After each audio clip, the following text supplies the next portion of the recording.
Olá, pessoa lindíssima! Mais um Inova Podcast no ar. E eu, Milene Salomão, apresentadora.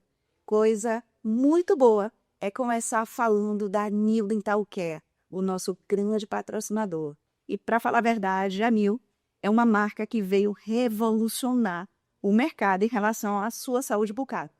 Desde cuidados específicos, direcionados, uma linha direcionada mesmo para atendimento ao profissional da odontologia que deseja oferecer um cuidado riquíssimo para os seus pacientes, bem como também uma linha convencional, a linha Cosmetic, que é essa linha que está aqui exposta. E dito isso, claro que eu adoro produtos de vanguarda, produtos que fazem um investimento maciço em ciência, em tecnologia, e tudo isso é revertido para você cuidar da sua saúde bucal. Acho que não posso esquecer de uma parte fundamental desse processo. Aqui em cima tem o nosso cupom de desconto, InovaPod10. Aproveita! E ainda, antes de entrarmos no tema divino que vamos tratar hoje, preciso lembrá-los de 3 eventos importantes que vão acontecer aqui na nossa cidade. Tem o COI, o Congresso de Odontologia Intercursos, que vai acontecer na UNEB nos dias 3 e 4 de outubro.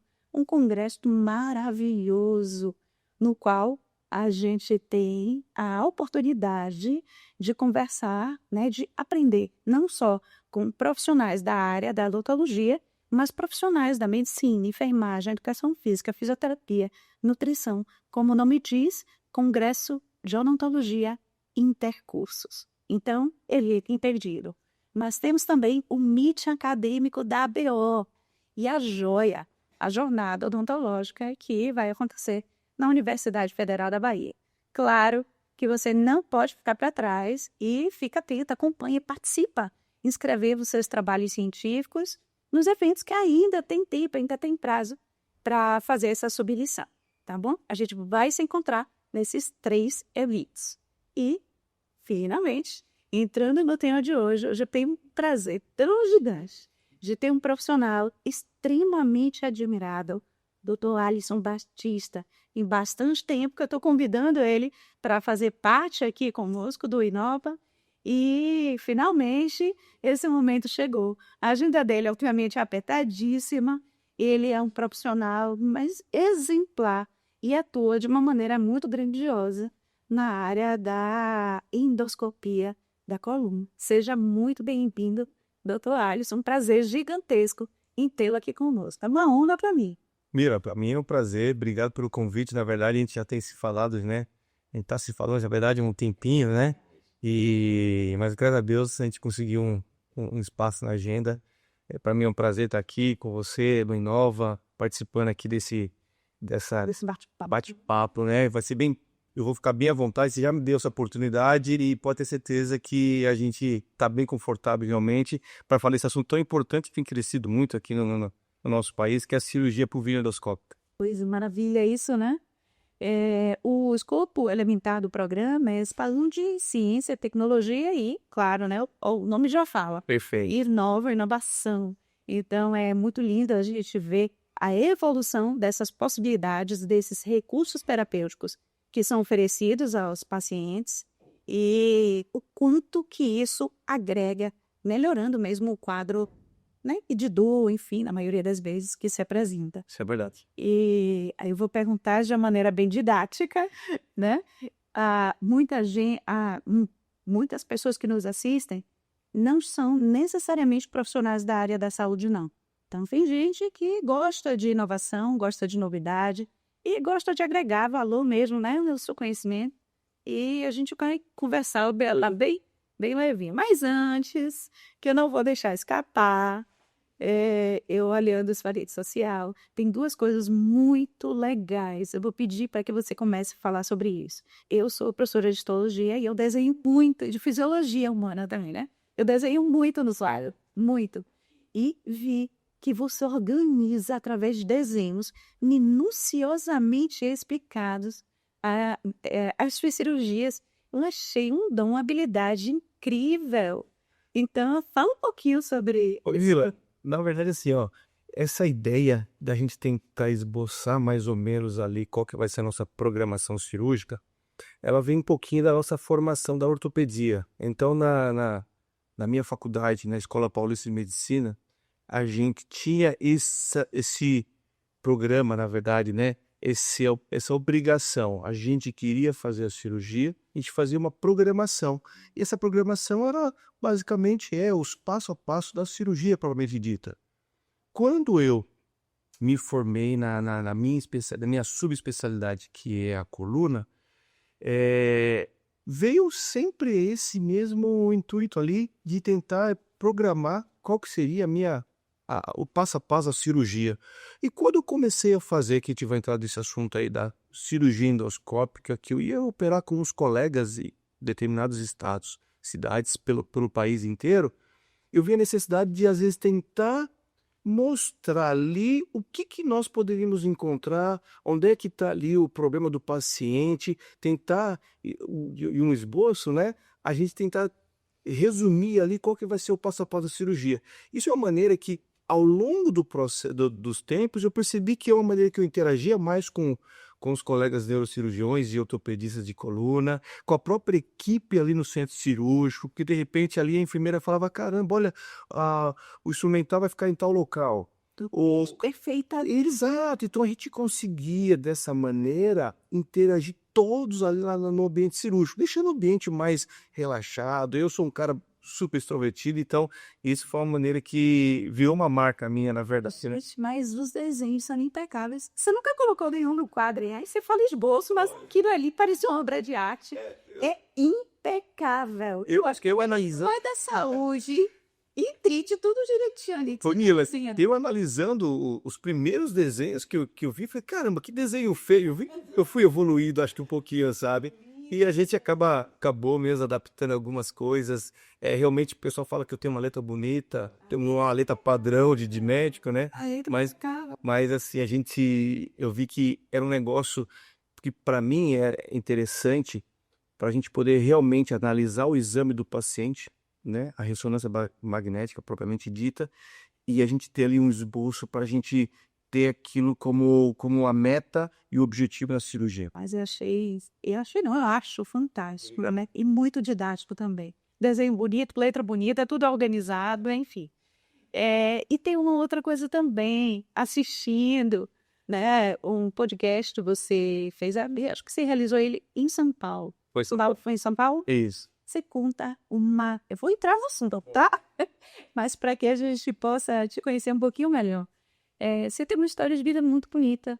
E se você quiser contar com brevidade, Resumo, com certeza. todo mundo te conhece um pouco mais de perto, né? Camila, assim, meu pai me falava que desde pequeno eu queria ser médico.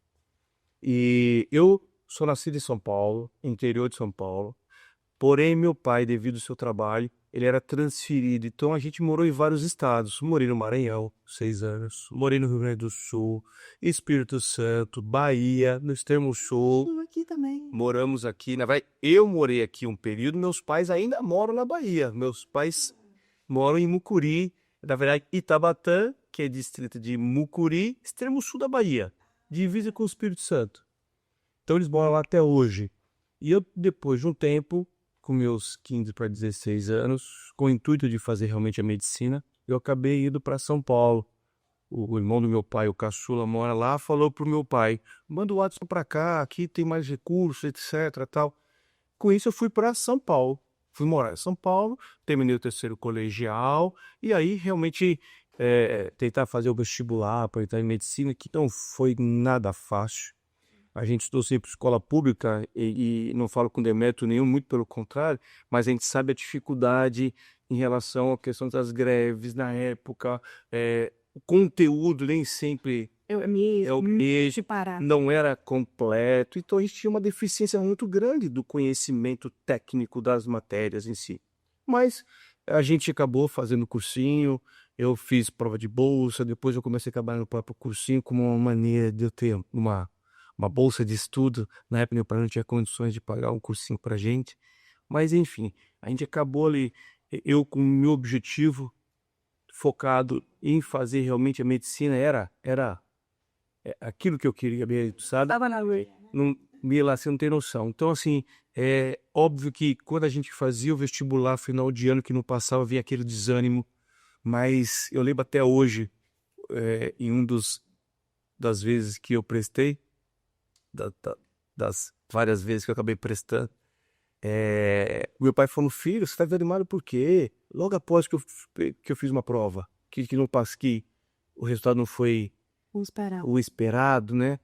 Ele falou, filho, você está desanimado por quê? Não, você tem aqui uma família que está do seu lado, tem o seu pai, tem sua mãe, e isso, assim, sempre foi um combustível, né?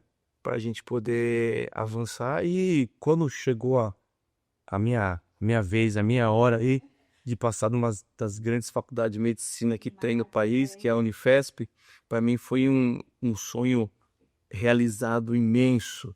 Meu pai da Bahia foi para lá para poder fazer a inscrição comigo na época da inscrição. Então, assim, tá o meu pai, meu tio, foi fazer a matrícula. Então, foi uma emoção muito grande, sabe? E ali iniciou mais uma etapa da minha vida, né? E ainda trilhamos uma carreira aí na medicina e chegamos hoje tentando aqui, conversando contigo de uma técnica que a gente vai falar, tá? O nome é uma das grandes referências mesmo que a gente tem, é exatamente Dr. Alisson Batista, na área que agora sim a gente começa a falar. A pergunta que eu vou te fazer é meio que mania de professor, tá bom? Sim, mas existe uma diversidade de tipos de dor e uma gama também de queixas associadas a dores relacionadas à coluna. Se você puder explicar em relação à dor na coluna, qual é a grande particularidade? Basicamente, quando a gente pega um paciente, recebe um paciente no nosso consultório, referindo dor na coluna, a gente basicamente, assim, de uma maneira geral, a gente divide ela em dois grupos. Uma dor mecânico-postural, relacionada muitas das vezes a má postura, principalmente ao sedentarismo, e o outro grupo é a dor neurológica, aquela dor que irradia, é a famosa dor do nervo ciático. O paciente chega e fala, doutor, meu ciático está atacado, que é uma dor que irradia, vai para o membro, vai para a perna, chega até às vezes até na ponta do pé. Então, basicamente, o que nós temos que tentar diferenciar é entender qual é a origem dessa dor. Muitos pacientes se referem, doutor, eu só fui no pronto-socorro, me deram só lá um relaxante muscular, um anti-inflamatório, mandaram para casa. Na verdade, um pronto-socorro, basicamente, ele quer tirar o paciente da crise. Mas é fundamental, é importante a gente ir atrás, fazer o diagnóstico, fazer a investigação de qual é a origem dessa dor. Sei que você deve me questionar, mas eu vou falar. A dor ela pode ser uma dor aguda, uma dor que, poxa, ontem eu estava bem, hoje começou essa dor.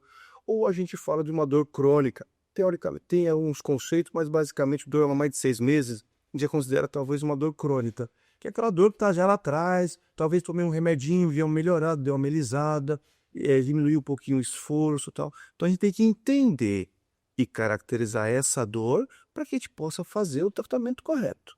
Pois né.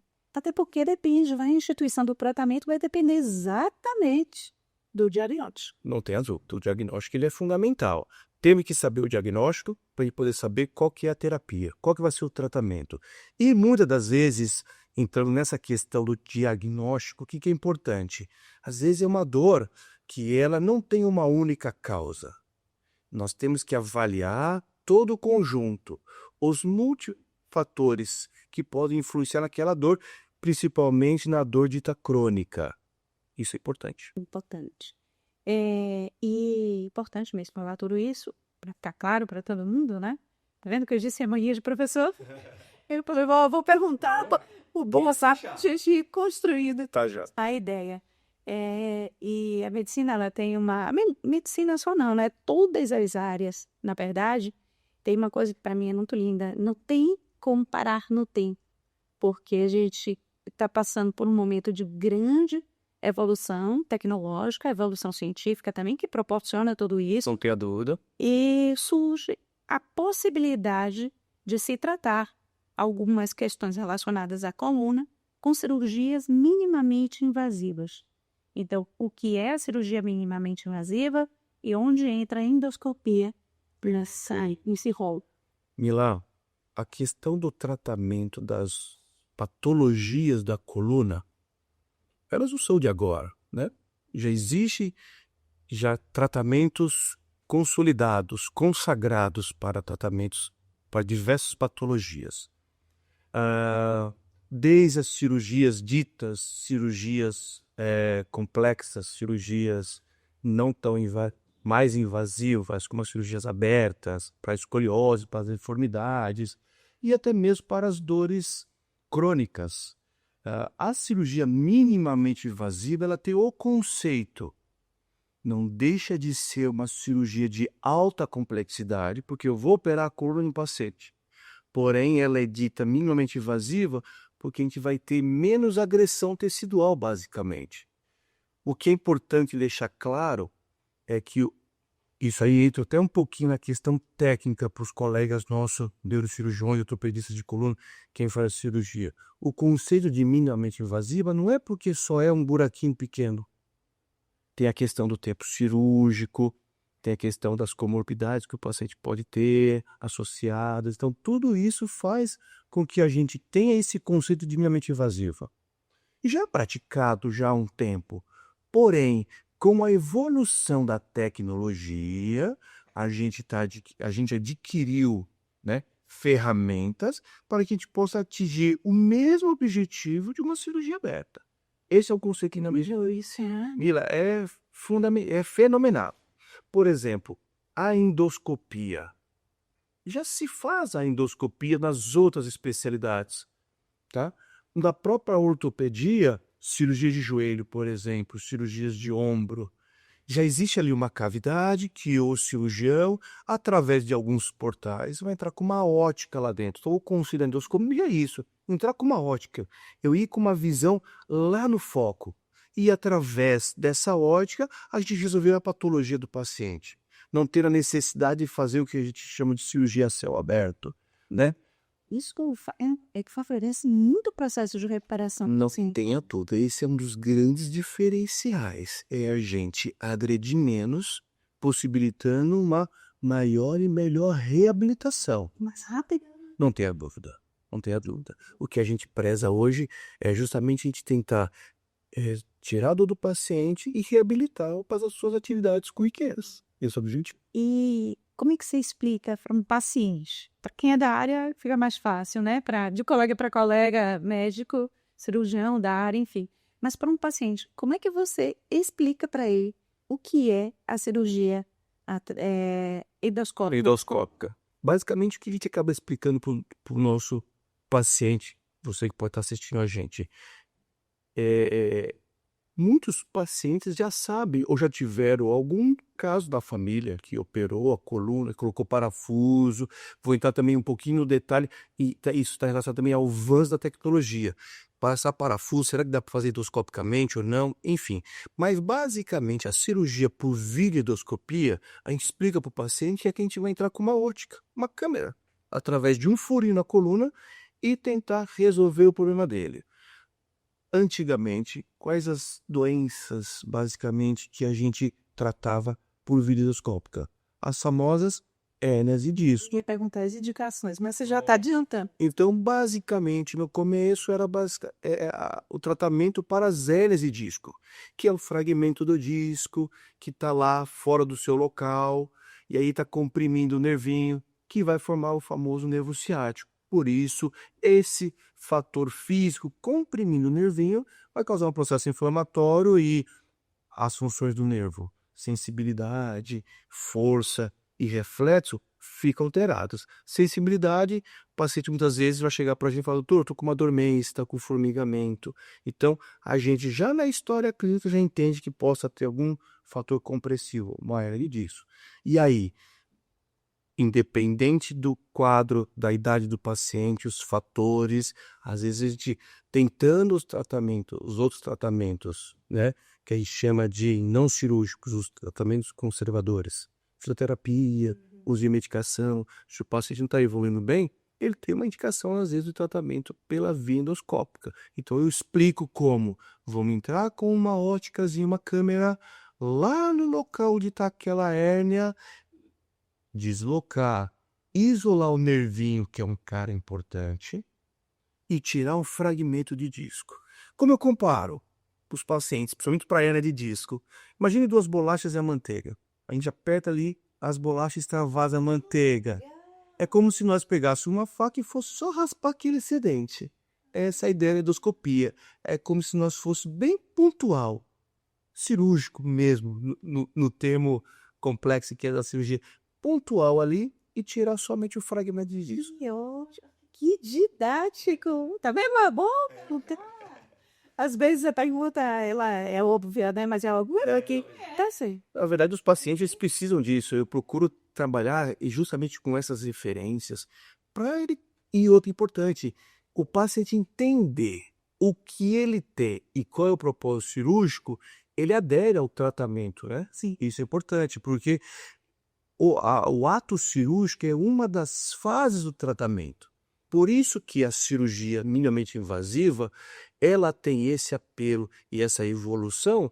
Por quê? Porque eu vou agredir menos. Isso eu vou facilitar para o paciente a sua reabilitação. Porque uma cirurgia, né, a minimamente invasiva versus a cirurgia mais complexa, não mais invasiva, eu vou ter que causar mais lesão tecidual. Então, com isso, o paciente vai precisar de mais tempo para uma reabilitação. Ele vai estar, teoricamente, curado da hérnia, mas eu fiz uma agressão no tecido, na musculatura, então ele vai ter que reabilitar isso, e muitas das vezes as dores subsequentes, as dores residuais, não é por conta da hérnia, são outros fatores que podem estar associados. Verdade. Bem interessante mesmo. Quando eu der minhas aulas, agora eu vou usar o versículo Das 2 bolachas e a manteiguinha. Que extravasio.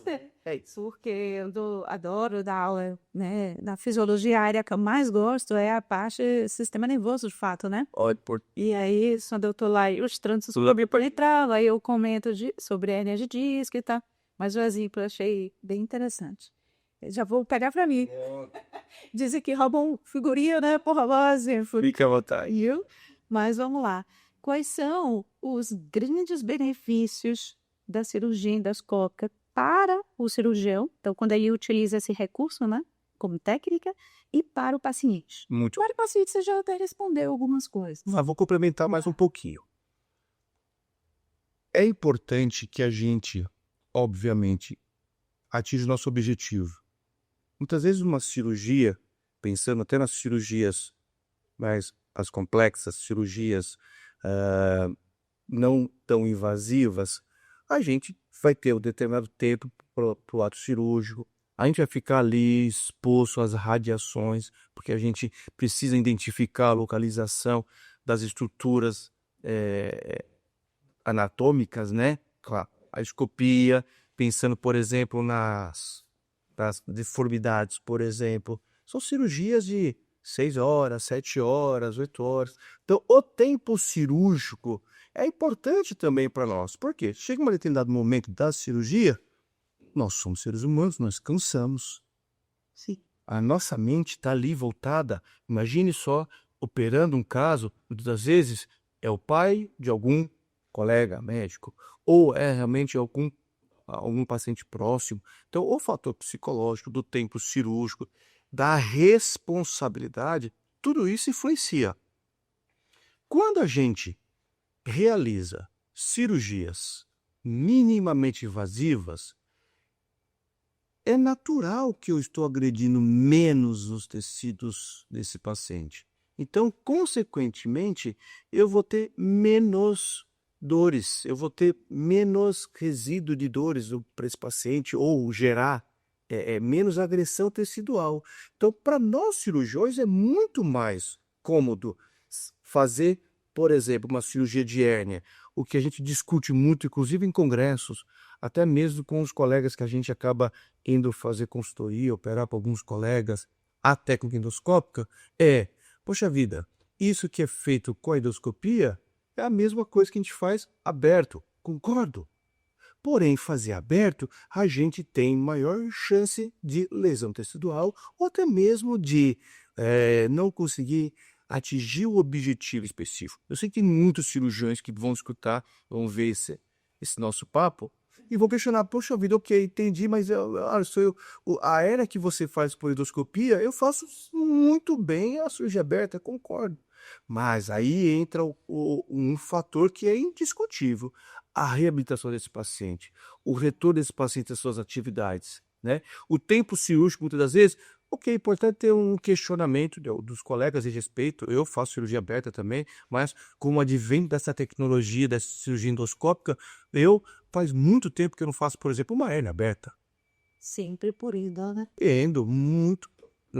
Pelo menos essa cirurgia na minha mão, eu faço às vezes uma hérnia de disco no nível L5-S1, que é o último nívelzinho ali onde a gente tem o disco, às vezes em 20 minutos, com uma lesãozinha pequenininha, né, na pele, mais ou menos 1 a 1,2 ali centímetros de abertura na pele. Então, uma cirurgia rápida, uma cirurgia objetiva, uma cirurgia resolutiva, com o retorno do paciente auto-hospitalar no mesmo dia. É isso. Tem paciente que às vezes fala assim, em casa, o familiar, você operou a coluna de fato? Brinco, né? Porque chegou, não acredita, como que você operou a coluna? É aquilo que a gente falou, não deixa de ser uma cirurgia de alta complexidade, uma cirurgia de coluna. Porém, ela é minimamente invasiva, pouca agressão, então isso eu acho que é esse avanço, esse benefício dessa técnica, ela já está aí e não tem jeito, eu acho que é muito importante. Quer ver uma coisa interessante? Eu acho, na visão de quem gosta de observar a evolução dos tempos e acompanhar essas inovações, né? É muito, muito interessante compreender que não é porque é rápido que é simples. Muito pelo contrário, tornou-se algo de maior complexidade e algo aparentemente simples, quando falar 20, 30 minutos e tal, né, em relação ao período cirúrgico de fato, mas para chegar até ali, muita coisa precisou andar. Uma coisa importante é nós entendemos essa nova tecnologia e nós estamos preparados para a utilização dela. Isso aí até esse pô já é uma pergunta minha, pode continuar nesse barco aí. Então, o que acontece?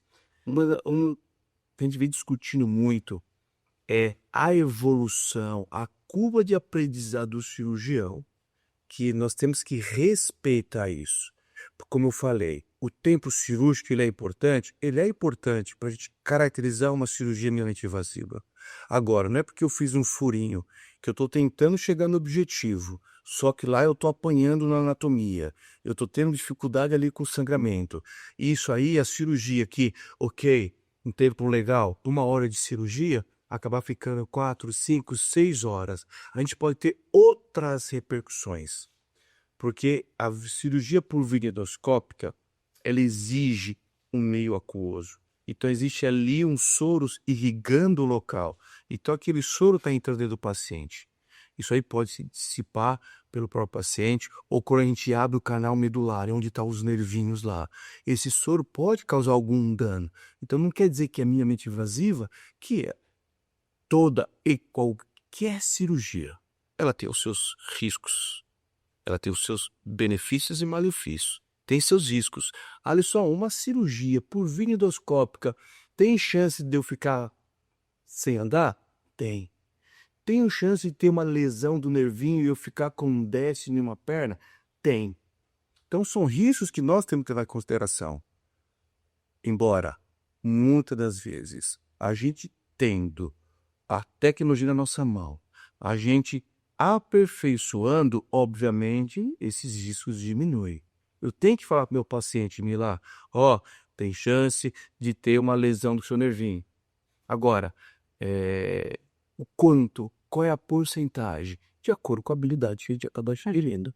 Eu ia perguntar, quando você começou a responder, sobre os desafios para quem quer entrar nessa seara. Vou voltar para isso até um pouquinho depois, porque eu quero que você fale sobre o seu curso. Mas antes eu vou te pedir uma história, assim, um caso que você tenha. E você deve ter coleções de casos, né? Mas que você, puxa vida, que coisa linda, que benefício para o paciente. Então, a história de uma circunstância que você viveu clinicamente. Claro que não precisa falar o nome do paciente, não é Tranquilo, mas tá ótimo. Tem um caso de um paciente, esse paciente esposo de uma médica, e eu dei aula para os filhos deles, na época, antes de entrar na faculdade. E quando eu entrei na faculdade, obviamente, eles ficaram muito felizes e tal. Passou um tempo, ele tinha uma doença que nós chamamos de estenose do canal.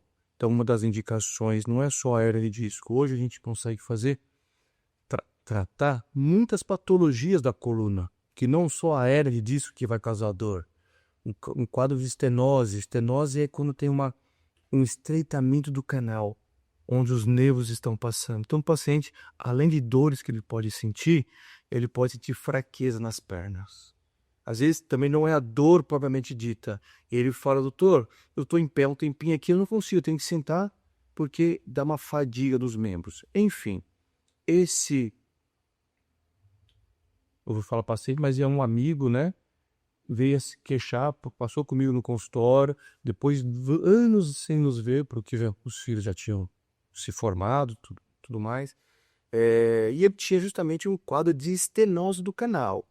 Isso deve ter mais ou menos, eu acho que 5 para 6 anos, mais ou menos. A gente já estava ali naquela curva de aprendizado, graças a Deus já tinha feito já vários casos, então eu estava muito confortável em tratá-lo dessa maneira, porque ele tinha justamente procurado outro colega especialista que tinha indicado fazer uma cirurgia de artrodese. A artrodese é quando tem que colocar os parafusos. A gente vai colocar umas barrinhas lá, então a gente vai artrodesar, então a gente vai fixar a coluna. Essa é uma vantagem para a endoscopia, porque dependendo do quadro do paciente, eu não preciso ser tão invasivo, não precisa ser tão agressivo já de bate-pronto. A endoscopia me permite isso. Muitas das vezes, o quadro específico daquele paciente é a hérnia, ela é a estenose. Às vezes ele tem outras comorbidades. Por isso essa questão às vezes é um pouco relativa, Mila. Casos de congressos nossos. Situações que algum colega coloca lá que ele optou fazer artrodese. Às vezes tá no público, né, na plateia, vai ter eu não faria artrodese agora, eu faria endoscópica, por exemplo. Então, não tem o certo e errado. Mas eu, na minha concepção, nessa minha jornada aí de mais de 6 anos, 7 anos na endoscopia, a endoscopia realmente ela é uma ferramenta que ela possibilita aí de resolver muitas situações do paciente sem ter a necessidade de ser tão agressivo. Então esse paciente já veio com esse diagnóstico e com essa indicação de tratamento cirúrgico de artrodese. Quando eu analisei, eu falei, poxa vida. E ele também falou, Alisson, tem um colega que quer me operar e ele sugeriu de fazer artrodese e eu queria uma segunda opinião. A gente faz tempo que não se fala, tô te acompanhando no Instagram. E aí eu falei, não, vou no Alisson.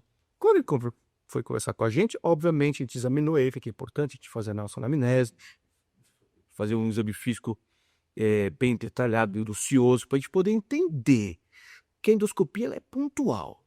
Ela é pontual. bem objetivo. Objetiva, Milá. E aí, dessa maneira, o que eu propus para ele? Falei, você tem um nível aqui que está estenosado.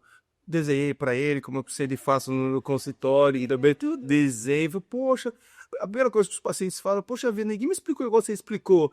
Acho que é uma particularidade nossa. Já é uma particularidade nossa. E é professor, né? Eu fui professor de conheci. Na universidade a gente dá aula para os nossos residentes lá.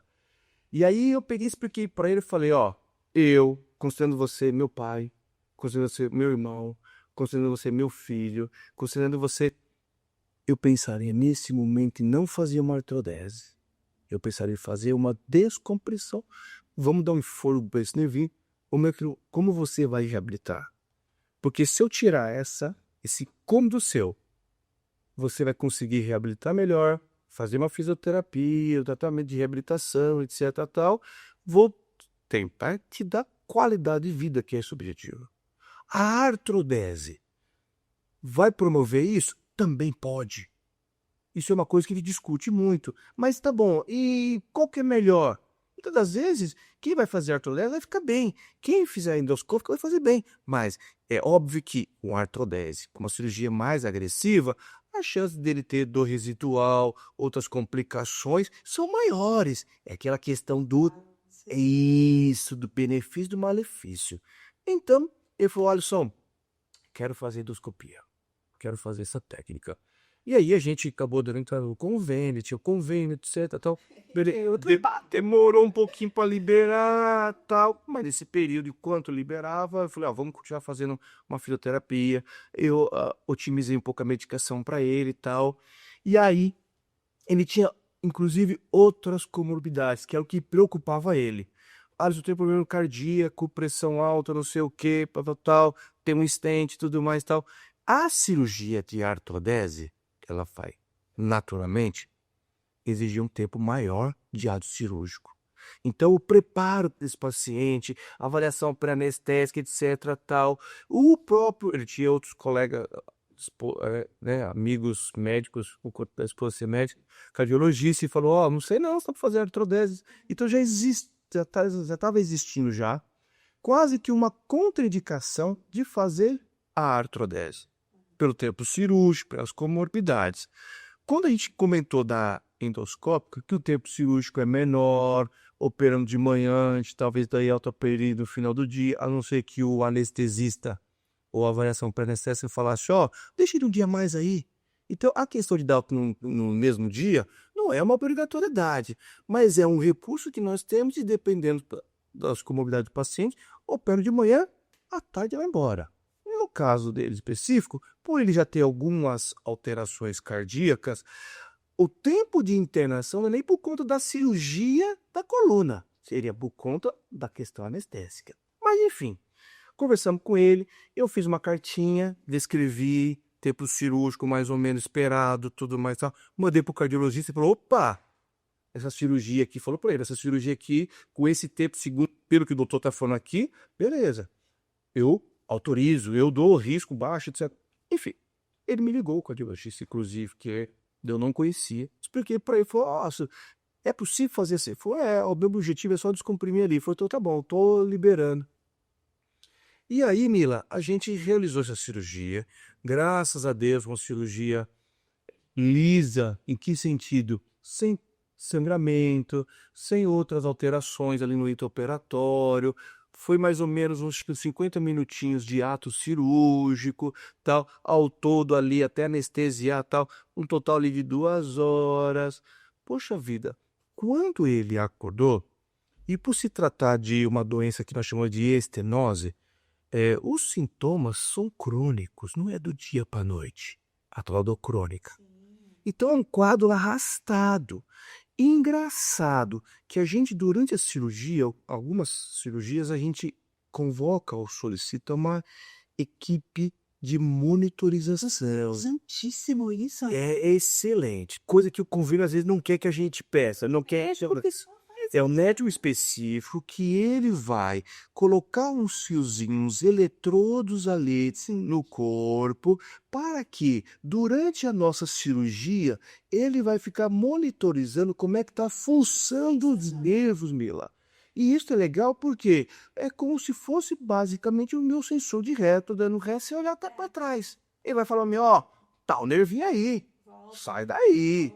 Então, embora com a ótica a gente está ali com a visão, mas isso e outra, um dos objetivos que eu gosto de ter essa equipe é que descomprimimos, tiramos a hérnia, o nervo estava apertado? Estava, ele ficou agora relaxado. Então, teoricamente, o nervo vai voltar a ter um melhor funcionamento. E o potencial checa isso. Então, é da amplitude. Dobrou a amplitude. Que você... A gente até costuma colocar algumas cirurgias no Instagram, quando faz isso aí, alguns outros colegas também. É legal, mas entender o que é aquilo? É que antes da cirurgia, o nervinho está funcionando X, depois da cirurgia, o nervinho está funcionando 3x, 4x, voltando à função. Isso é legal. Então, no caso desse meu paciente e amigo, como a gente fez a descompressão, não teve uma resposta que a gente julgasse assim ideal. Ideal para nós, para ver. Eu queria ver 4x, tal, subir logo. Mas e se tratando de um quadro crônico arrastado, é de se esperar que não aumente muito. Mas teve sim uma resposta, que inclusive é o que a gente discute muito, né? Alisson, ó, por ser arrastado, o que eu já estou vendo aqui, tenho certeza que ele vai ter uma melhora ainda, clinicamente. Ou seja, vamos esperar acordar e ver como é que está A ação do corpo. a ação do corpo e ver o que o paciente vai referir. Porque o sintoma, eu não consigo medir o sintoma dele. Ele vai falar para mim, Alisson, melhorou ou não melhorou? Alisson, tá ruim, piorou. Então, logo quando ele acordou, obviamente, ali pós-anestesia, um pouco sonolento, e por conta da indicação da cardiologia, ele ficou internado, tudo mais. Então, o que eu esperei? Falei, vou conversar com ele, ó, acabou a cirurgia, mas quero ver no dia seguinte. Então, no dia seguinte eu fui no quarto, ele estava em pé, ele estava maravilhado. Mila, assim, ó, foi um dos momentos mais gratificantes para mim que a cirurgia endoscópica me proporcionou. Porque tava ele, tava os filhos, tava a esposa. E quando eu entrei ali no quarto, ele tava com aquela meia de compressão, sabe? Por conta pra facilitar a circulação, para evitar alguma alteração vascular. E ele tava, Alisson, quero ir embora, eu quero andar. Porque ele tinha feito já, andou um pouquinho no corredor e coisa que ele não conseguia fazer. Ele falou, Alisson, pelo amor de Deus, pelo amor de Não tem preço. não tem preço. Então, isso é um diferencial que a endoscopia nos proporcionou. Nesse caso, o paciente até hoje está bem. Deu sucesso, Alisson. Não preciso fazer uma artrodese. A qualidade de vida dele, ele falou, Alisson, você não tem noção, eu consigo descer no elevador, eu consigo ir na padaria, que é aqui do lado, coisa que eu não fazia há tempo. Que maravilha. Isso é, não tenho dúvida. São as coisas que não se pagam. Isso é verdade, isso é verdade. Pois é.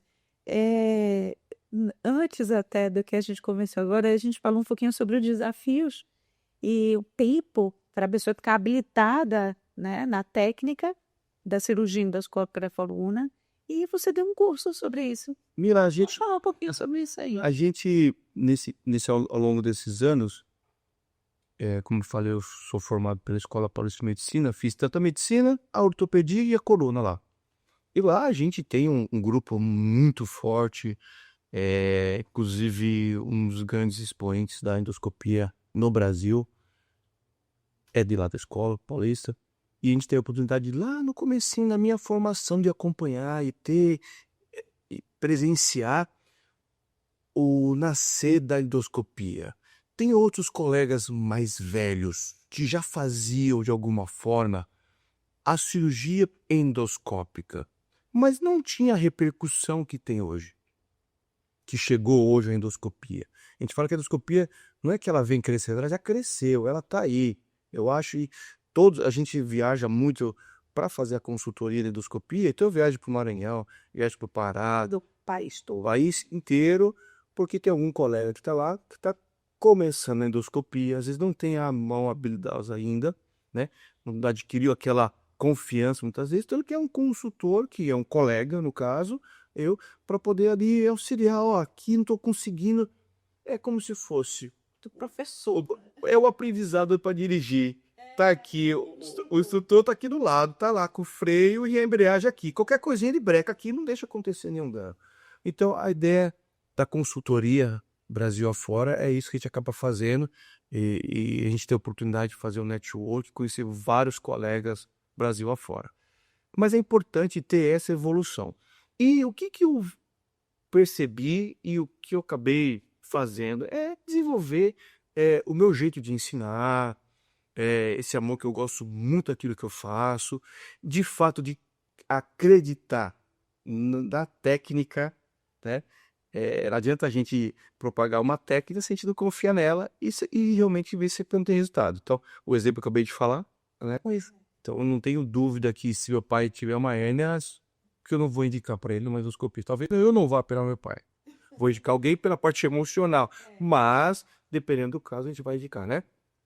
E aí, a gente começou, quando eu comecei a fazer a consultoria, de ir num colega e tal, no começo eu até ainda um pouco preocupado porque eu vou operar um paciente ou eu vou estar acompanhando um colega, um paciente que não é meu.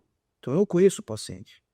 Então é aí que eu procurei me desenvolver mais em relação ao seguinte, eu tô indo lá para tentar resolver o problema.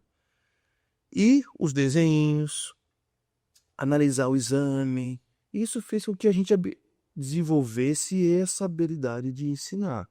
E aí os colegas acabaram chamando um aqui, um outro tal. E aí um deles, inclusive, falou, olha, você tem que montar um curso, cara. Monta um curso, monta um sucesso curso. Eu participei de outros cursos e aí, recentemente, a gente criou o Proeza, que é o Pro Endoscopic Spine Access de acesso, né? Justamente para possibilitar que os colegas, principalmente os residentes, os colegas que estão chegando no mercado, que estão se formando, porque por mais que a tecnologia esteja aí, ainda temos a questão em relação a quem? A liberação no hospital público. E ainda tem esse detalhe. Tem esse detalhe. E até mesmo a questão de liberação para os convênios. Então, alguns... Isso já virou... Está no rol da ANS, ó, questão de uns 3 anos para cá. Antes a gente tentava fazer como?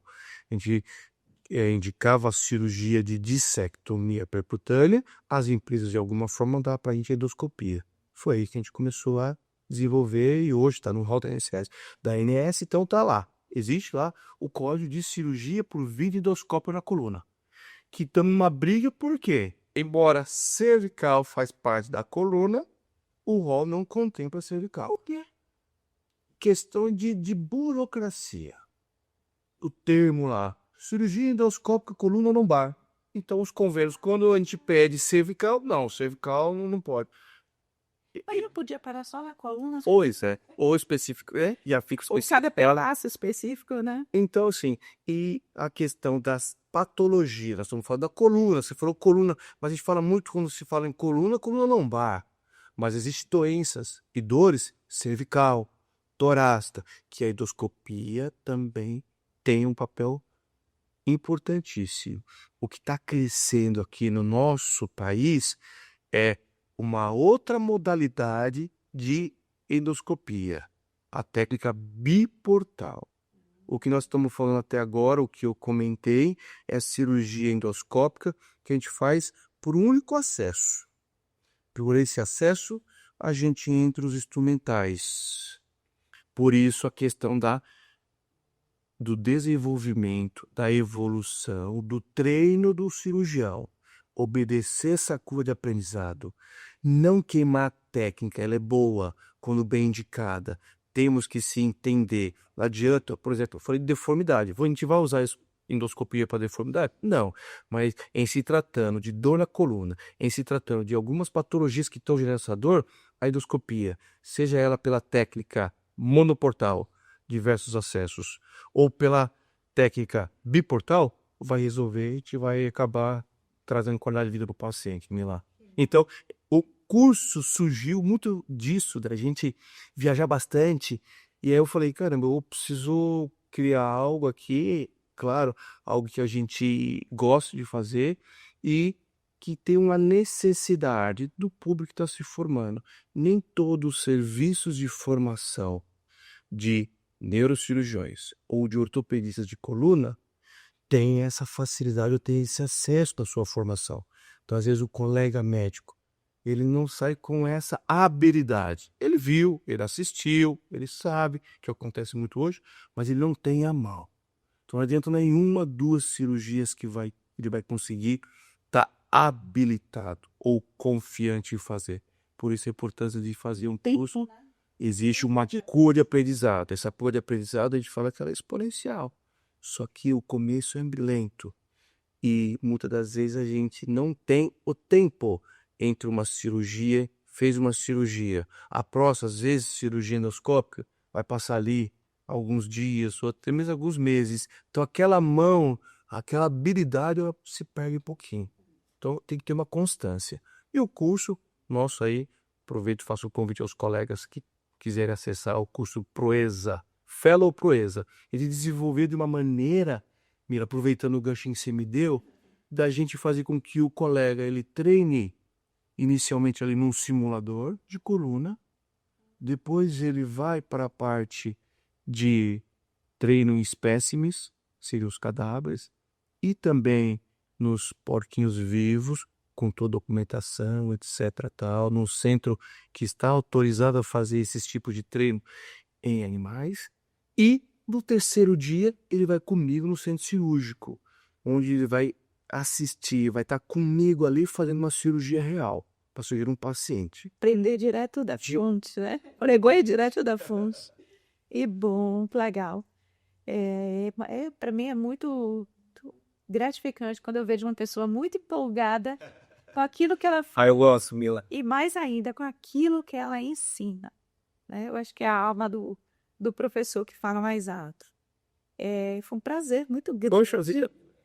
Eu aqui, olha, eu acho que o tempo passa. Eu nunca tenho muita noção de tempo, né? Porque a conversa vai fluindo, mas foi um prazer muito grande. Que bom que dessa vez deu certo, viu? Mila, eu agradeço novamente o convite. Tenho o prazer de ter conhecido vários colegas médicos e um dos colegas que eu tenho aqui em Salvador é o Dr. Salomão, seu esposo, um grande amigo que a endoscopia me deu. Tá? Tem outros colegas aqui em Salvador, o Dr. Antônio Lippe, que é outro grande amigo. Então, eu estou à disposição para a gente discutir depois outros casos. Eu agradeço mais uma vez o convite de estar aqui participando, explicando um pouquinho às vezes, o próprio colega que está aí, ou, né, Pode ser o paciente. Pode ser um estudante dessa. Isso, que às vezes fala, poxa vida, eu não sabia disso, como é que funciona, tal. O importante, acho que no final das contas aqui, se você tem uma dor crônica, procura um especialista, vai conversar com o seu médico.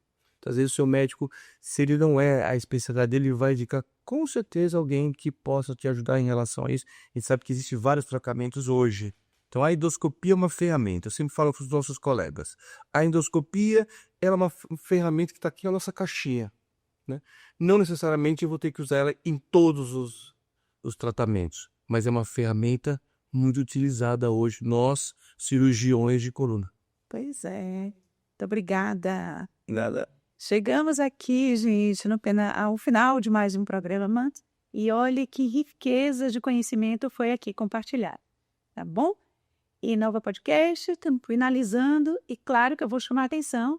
Olha só, o nosso QR Code de desconto em Nova Pod 10 para você usufruir do que há de bom e do melhor em relação à sua saúde bucal, que são os produtos da New Dental Care. E dito isso, eu vou presenteá-lo. Olha que maravilha!